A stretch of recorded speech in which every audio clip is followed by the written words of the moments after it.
জয়ী একজন সাধারণ মানুষ, কিন্তু তার জীবনের গল্প একেবারেই অসাধারণ। মায়ের মৃত্যুর পর সে যেন একেবারে একা হয়ে যায়। প্রতিদিন মনে পড়ে মায়ের মুখ, দাদির শাসন, আর তাদের হাতে সেই গরম গরম রান্নার গন্ধ।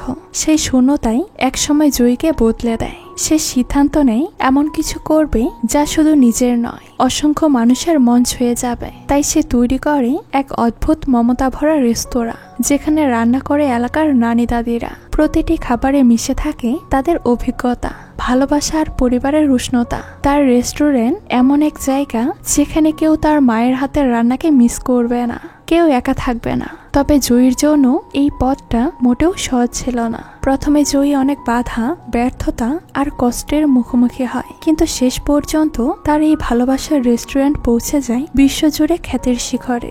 সবচেয়ে আশ্চর্যজনক বিষয় হলো এই গল্প কোনো কল্পনা নয়, এটি একদম সত্য ঘটনা অবলম্বনে নির্মিত। তাই গল্পটা একদম শেষ পর্যন্ত দেখার অনুরোধ রইল।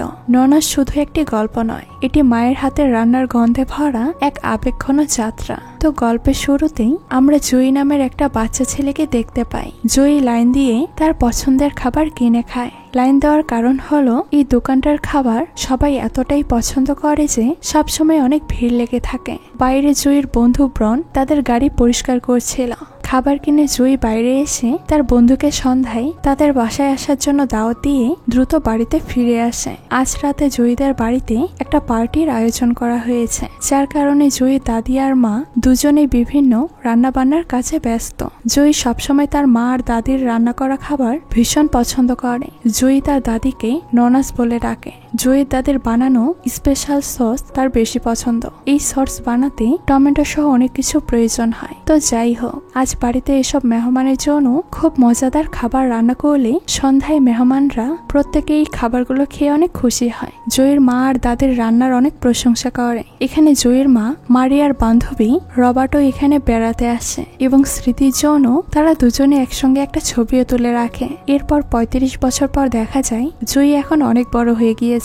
এখন সে মধ্যবয়সী। আজ জয়ীর বাসায় তার বন্ধু ব্রন তার স্ত্রী স্ট্রেলাকে নিয়ে এসেছে, কারণ জয়ীর মা মারা গিয়েছে।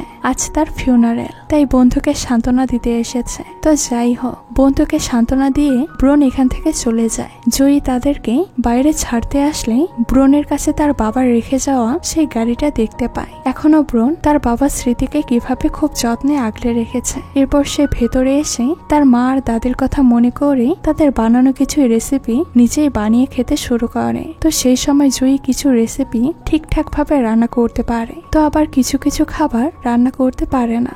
এরপর দিন অনেক দিনের ছুটি কাটিয়ে জয়ী তার অফিসে জয়েন করলে তার অফিসে পৌঁছাতে একটু লেট হয়ে যায়, যার কারণে তার বস তাকে অনেক বেশি কথা শোনায়। আর এসব কারণেই জয়ী কোনো সময় ওর বসকে পছন্দ করতো না। তবে এছাড়া এখন জয়ীর কাছে কোনো কিছুই করার নেই, চাইলেই সেই চাকরিটা ছাড়তে পারবে না। এসব কিছু মেনে জয়ী তার চাকরিটা কন্টিনিউ করে। তারপর অফিসের পর সে তার মায়ের বান্ধবী রবার্টের সঙ্গে দেখা করতে আসে, কারণ রবার্ট এখন খুবই অসুস্থ। এমনকি তার মায়ের মৃত্যুর শোক সামলাতে পারে না, তাই সে জয়ীর মায়ের ফিউনারেল অনুষ্ঠানেও যায়নি। তো রবার্ট তার বান্ধবীকে দেওয়া একটা খাম জয়ীকে দিয়ে বলে, যখন তোমার মার কথা মনে পড়বে, খুব মন খারাপ লাগবে, তখন এই খামটা খুলে এর ভেতর তোমার জন্য তোমার মায়ের লেখা একটা চিঠি আছে, সেটা পড়ে নিও। তারপর সেখান থেকে জয়ী আবারও তার বন্ধুর বাসায় আসলে তখন স্ট্রেলা জয়ীকে বলে, তোমার মায়ের জন্য কিছু করা উচিত, যেটা সে সবসময় করতে চাইতো বা যেটা করে তার আনন্দ লাগতো। তোমার মায়ের রেখে যাওয়া বীমার টাকা দিয়েও তুমি চাইলে কিছু করতে পারো। এই বলে সে জয়ীকে অনেক কিছু বোঝায়। একথা শুনে প্রথমে জয়ী কোনো কিছুই করতে রাজি হয় না, তবে তার সবকিছু মিলিয়ে অনেক মন খারাপ হয়। তাই সে পরের দিন নিজেকে কিছুটা সময় দেওয়ার জন্য একা একা সমুদ্রের পাড়ে গিয়ে অনেক সময় কাটায়। এই আইল্যান্ডের কাছে থাকা সুন্দর একটা সবজি মার্কেট আছে। এখান থেকে জয়ীর দাদি আর মা বিভিন্ন সময় তাদের রান্নার বাজার করত, আর এখানে একটা মহিলা সব সময় খুব ভালো মানের সবজি বিক্রি করত। অনেকদিন পর জয়ী তাকে দেখা মাত্রই চিনে ফেলে। এখন তারও অনেক বয়স হয়ে গিয়েছে। এরপর সে হাঁটতে হাঁটতে এসে বাজারের পাশে থাকা একটা রেস্টুরেন্ট দেখতে পায়। এই রেস্টুরেন্টটা আগে খুব ভালো ছিল। এই রেস্টুরেন্ট থেকে জয়ী সবসময় সিরিয়াল দিয়ে খাবার কিনে খেত। সেই রেস্টুরেন্টটা এখন বন্ধ হয়ে পড়ে আছে। তো বাইরে থেকে এটা দেখে জুঁইয়ের ভীষণ খারাপ লাগে। তখন জুঁই বাসায় ফিরে এসে তার বন্ধু ব্রন আর তার স্ত্রীকে রেস্টুরেন্টের কথা বলে। সেই সাথে তার বন্ধুকে জানায় ওই বন্ধ রেস্টুরেন্টটা আমি মায়ের ইন্স্যুরেন্সের টাকা দিয়ে কিনে নিয়েছি। এই কথা শুনে ব্রন অনেক অবাক হয়ে যায় আর বলে যে তুমি রাতারাতি কিভাবে রেস্টুরেন্টটা কিনে নিলে, এখন তুমি ওখানে কি করতে চাও? তখন জুঁই তার বন্ধুকে জোর করে এই রেস্টুরেন্টে নিয়ে আসে আর এই রেস্টুরেন্টটা নিয়ে তার যে ইচ্ছা সেগুলো তাকে খুলে বলে। মূলত জুঁই এই রেস্টুরেন্টে তার মা আর দাদির বানানো সমস্ত রেসিপি বানাতে চায়। সে বলে এখানে সবাই ঘরের স্বাদ পাবে। নানি দাদিরা আগে যেমন মজাদার খাবার রান্না করতো, এখানে আমি কিছু নানি দাদিদেরকে শেফ হিসেবে চাকরি দেব। তারা একদম ঘরোয়া ফ্রেশ সবজি দিয়ে সমস্ত রেসিপি তৈরি করবে আর মানুষ এখানে এই সমস্ত ফ্রেশ খাবার ঘরোয়া পরিবেশে খেতে আসবে, যাতে করে কেউ তার মা নানি দাদিদের হাতের বানানো মজাদার খাবারকে কখনো মিস না করে। এমনকি এই রেস্টুরেন্টের নাম সে অ্যানোটিকা মারিয়া রাখে।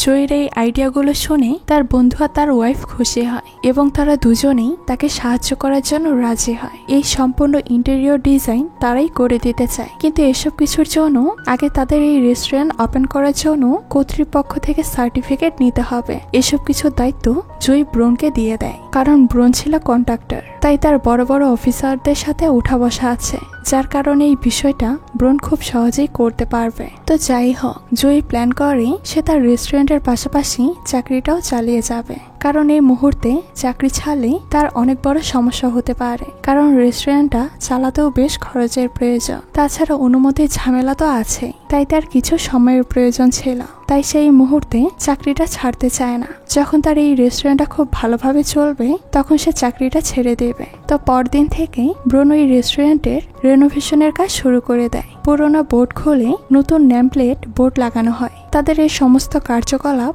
দূর থেকে অ্যাড নামের একজন ব্যক্তি ফলো করতে থাকে। সেও এখানকার মার্কেটের সবজি বিক্রি করে। সে মনে করে এখানে এই রেস্টুরেন্টটা দেওয়ার ফলে হয়তো তার বিজনেসে কোনো প্রভাব পড়তে পারে, তাই সে মোটেও জয়ীদেরকে ভালো চোখে দেখে না। অন্যদিকে জয়ী নোনাসকে খোঁজার জন্য সব জায়গায় বেরিয়ে পড়ে, অর্থাৎ সে নানি দাদিদের বয়সী বেস্ট রাঁধুনিদেরকে খুঁজতে শুরু করে, যাদেরকে দিয়ে সে তার রেস্টুরেন্টে রান্নার কাজ করাবে। প্রথমে জয়ী রবার্টের কাছে আসে এবং তার রেস্টুরেন্টের জন্য রান্না করার অফার দেয়, কিন্তু প্রথমে এই অফারটি পেয়ে রবার্ট জয়ীকে না করে দেয়। কিন্তু জয়ী হাল ছাড়ার পাত্র নয়, তাই সে বারবার তার মায়ের কথা বলতে থাকলে একটা পর্যায়ে গিয়ে রবার্ট এই রেস্টুরেন্টে কাজ করতে রাজি হয়, কারণ তার বান্ধবীদের প্রতি তার বিশ্বাস আর অগাধ ভালোবাসায় তাকে আবারও এই রেস্টুরেন্টের কাজ করতে টানে। এরপর জয়ী অনলাইনেও রাঁধুনি খোঁজার জন্য বিজ্ঞাপন দেয়, আর সেখান থেকে ওই যে মার্কেটে যে বৃদ্ধ মহিলা সবজি বিক্রি করে তাকেও রেস্টুরেন্টে রান্না করার জন্য রাজি করিয়ে নেয়। এখন এই বৃদ্ধ মহিলা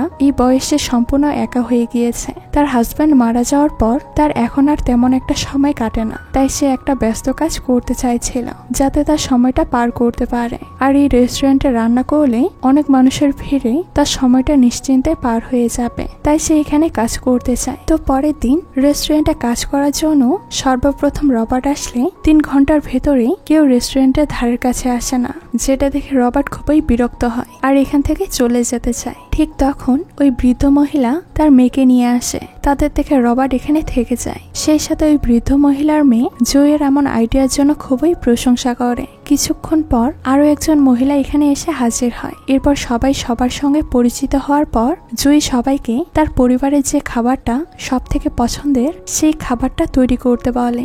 যে যার মতো করে তার পছন্দের ডিশগুলো একে একে রান্না করে। কেউ পিৎজা বানায়, কেউ বান, কেউ অন্য কিছু। এইভাবে সকলে রান্না সম্পূর্ণ করে। আর এই সমস্ত রেসিপিগুলো জয়ী একবার করে টেস্ট করে দেখতে থাকে তার রান্নার স্বাদ কেমন হয়েছে, কোন রেসিপিটা সব থেকে ভালো হয়েছে। তো জয়ী 3 জনের খাবার খেয়ে তার কাছে ভীষণ ভালো লেগে যায়, আর সে তার রেস্টুরেন্টের জন্য 3 জন শেফকে ফাইনালি রেখে দেয়। এরপর জয়ী তার অফিসে আসলে তার কলিগদের সবাইকে তার এই নতুন রেস্টুরেন্টের কথা বলে দেয়। আর জয়ীর এমন একটা উদ্যোগে তার কলিগরাও ভীষণ খুশি হয়। তাকে সবাই যে যার জায়গা থেকে হেল্প করতে চায়। এক পর্যায়ে রেস্টুরেন্ট চালানোর জন্য টাকার সংকট হলে বাধ্য হয়ে জয়ী তার মায়ের রেখে যাওয়া একমাত্র শেষ সম্বলটুকু বাড়ি বন্ধক রাখতে চায় এবং সেই টাকা দিয়ে রেস্টুরেন্টের বাকি সব কার্যক্রম পরিচালনা করতে থাকে। রেস্টুরেন্টে সবকিছু ভালোভাবে চললেও তার ভেতর একটা কমতি থেকে যায়, সেটা হলো ডেজার্ট। কেউ ডেজার্ট তৈরি করছিল না, সবাই কিছু না কিছু স্পাইসি তৈরি করছিল। খাওয়া শেষে সবাই একটু কম বেশি ডেজার্ট পছন্দ করে, যার কারণে জয়ীর তখন মনে পড়ে তার মায়ের হেয়ার ড্রেসার জিয়ার কথা, আর তাকে গিয়ে তার রেস্টুরেন্টের জন্য ডেজার্ট বানাতে অনুরোধ করে। কারণ জয়ী আগে পরে জিয়ার হাতের ডেজার্ট খেয়েছে, জিয়া খুব সুন্দর ডেজার্ট বানাতে পারে। প্রথমে জিয়া না করলেও জয়ী আবারও তার পুরনো ফর্মুলা অ্যাপ্লাই করে তাকে অনেক অনুরোধ করার পর এক পর্যায়ে জিয়াও তার রেস্টুরেন্টে ডেজার্ট আইটেম বানানোর জন্য রাজি হয়। তারপর রেস্টুরেন্টে এসে তার ডেজার্ট আইটেম তৈরি করে সবাইকে খাওয়ালে সবার ভীষণ পছন্দ হয়। তারা প্রথমেই জিয়াকে শেফ হিসেবে সিলেক্ট করে নেয়। এরপর সবাই রেস্টুরেন্টে যে যার রান্না নিয়ে ব্যস্ত হয়ে পড়লে রবার্ট তার স্পেশাল রেসিপি বানানোর জন্য খাবার মাইক্রো ওভেনে বেক করতে দেয়। আর তখন তাদের ভেতর কথা কাটাকাটিতে বেশ ঝামেলা তৈরি হলে কথায় কথায় তারা মাইক্রো ওভেনে খাবার রেখেছিল সেটাই ভুলে যায়। আর এক পর্যায়ে গিয়ে মাইক্রো ওভেনটা ব্লাস্ট হয়ে কিচেনে আগুন ধরে যায়। তবে সবাই সেখানে থাকার কারণে এইবারের মতো এই বিপদটা সবাই হ্যান্ডেল করে নেয়। জয়ী সমস্ত বিষয়টাকে একাই হ্যান্ডেল করে নেয়। তবে তার অফিসে দেরি হয়ে যাওয়ায় সে এখানকার পরিষ্কার পরিচ্ছন্নর কাজ না করেই দ্রুত অফিসে চলে যায়। এরপর সন্ধ্যায় অফিস থেকে রেস্টুরেন্টে ফিরে সমস্ত পরিষ্কার পরিচ্ছন্নর কাজ করলে সেখানে ওই বৃদ্ধ মহিলার মেয়ে অলিভিয়া এসে জয়ীকে পরিষ্কার পরিচ্ছন্নর কাজে সাহায্য করে। তখন দুজনের ভেতরে অনেক কথা হয়, অলিভিয়ার কিভাবে বিয়ে হয়েছিল এবং তার হাজব্যান্ড কিভাবে মারা যায়, আর তাকে নিয়ে এখন প্রতিবেশীরা কি সব মন্তব্য করে। অলিভিয়ার হাজব্যান্ড খুব ভালো ছিল, তার অনেক যত্ন করত। অলিভিয়ার মন খারাপ থাকলে রান্না করে তাকে খাওয়াতো, তাই সে এখনো তার হাজব্যান্ডকে অনেক মিস করে, তার কথা ভুলতে পারে না।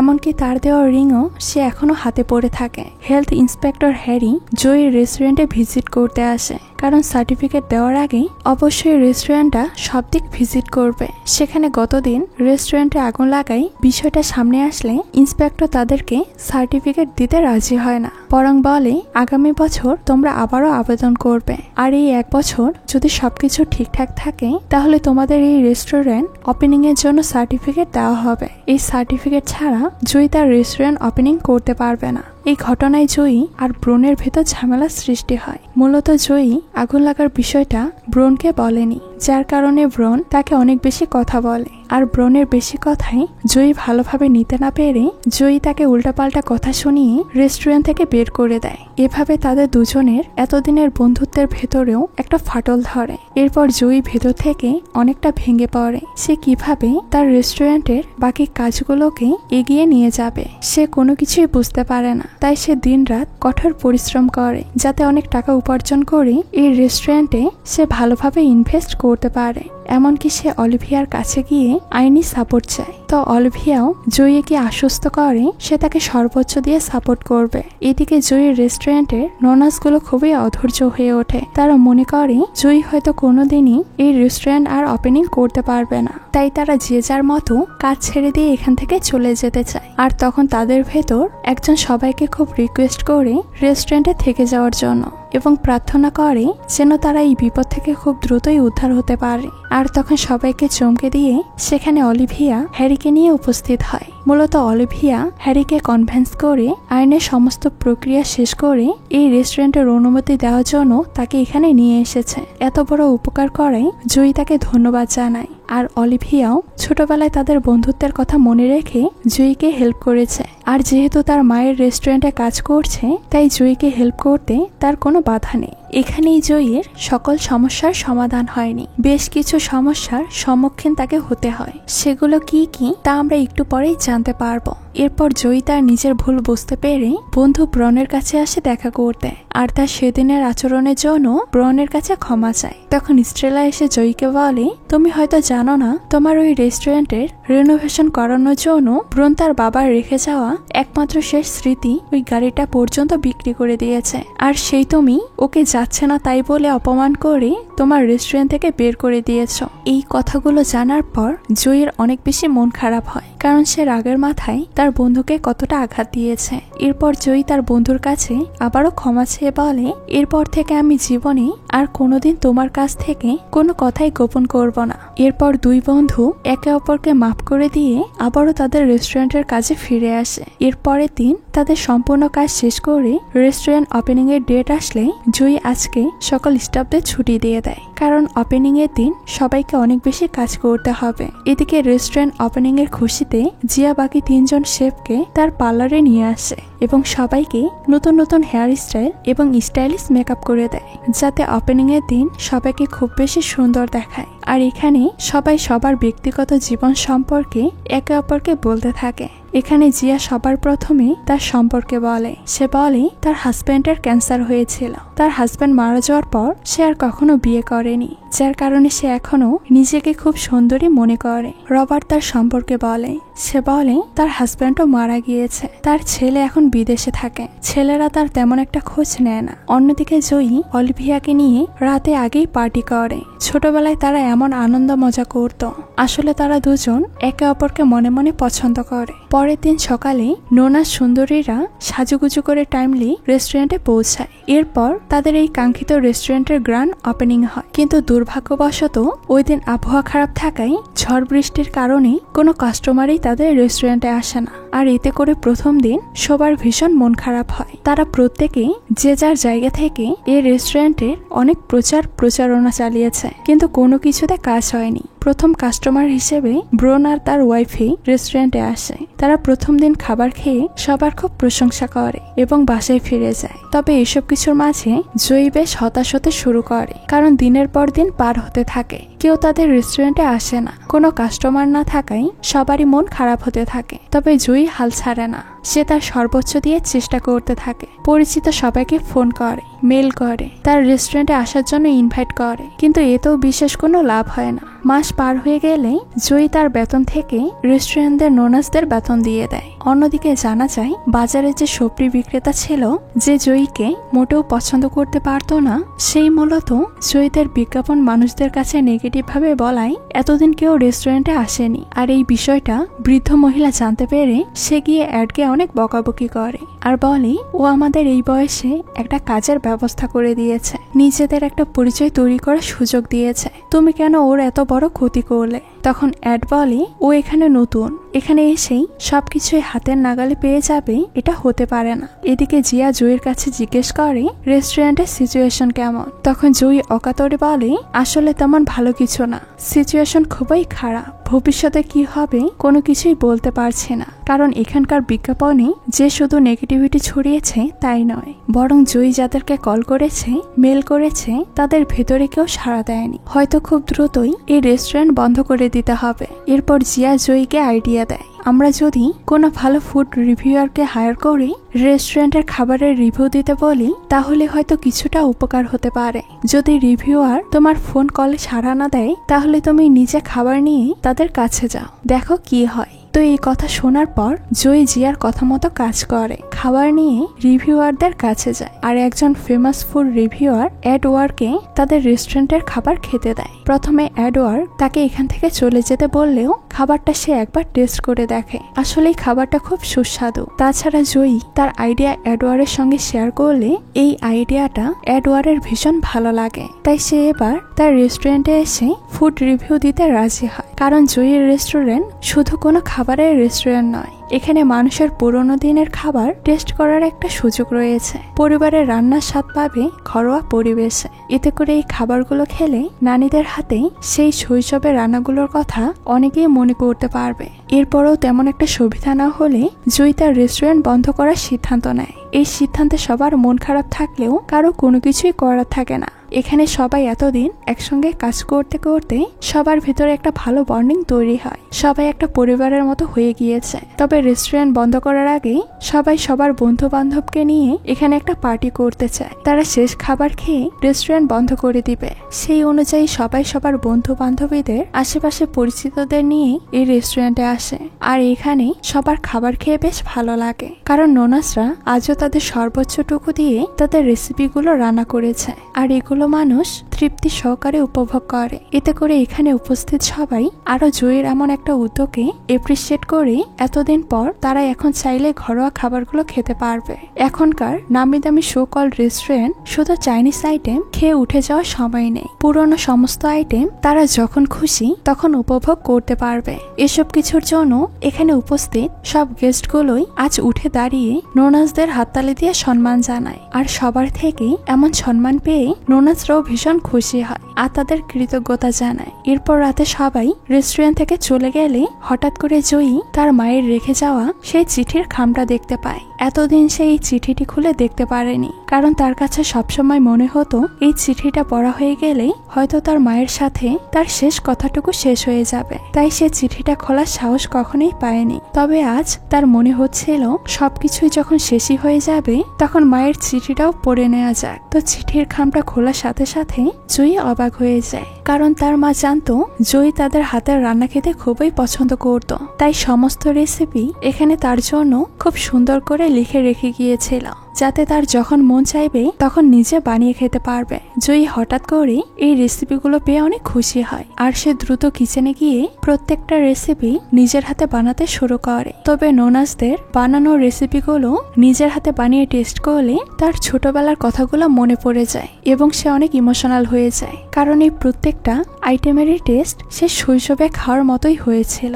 এখন আর জয়ীর মনে এসব রেসিপি নিয়ে কোনো দুঃখ থাকে না। সেই সাথে তার মায়ের লেখা একটা নোটও সে দেখতে পায়। সেখানে তার মা লিখে রেখেছে, যে জিনিস তুমি মন থেকে করবে সেটাই পারফেক্ট হবে। রান্না হলো একটা আর্ট, এখানে অন্যকে অনুকরণ করার কোনো কিছু নেই। সবকিছু নিজের মন মতো পরিমাণ মতো দিলেই একটা সুন্দর রেসিপি তৈরি হয়। তো পরের দিন এই রেস্টুরেন্ট বিক্রি করার জন্য জয়ী বাইরে নোটিশ বোর্ড লাগিয়ে দেয়। সাথে সে তার বন্ধু ব্রনকে বলে, এই রেস্টুরেন্টটা বিক্রি হয়ে গেলে তোমার যত টাকা খরচ হয়েছে আমি সব তোমাকে ফিরিয়ে দেব। তখন স্ট্রেলা জয়ীকে একটা সুখবর দেয়। সেটা হলো সে যে রিভিউয়ারের কাছে গিয়েছিল তারা খুব সুন্দর করে রিভিউ দেওয়ায় প্রত্যেকেই এই রেস্টুরেন্টের সম্পর্কে কম বেশি জেনে গিয়েছে। আর সবার ভেতরে এখন এই রেস্টুরেন্টকে ঘিরে একটা পজিটিভ থিঙ্কিং তৈরি হয়েছে।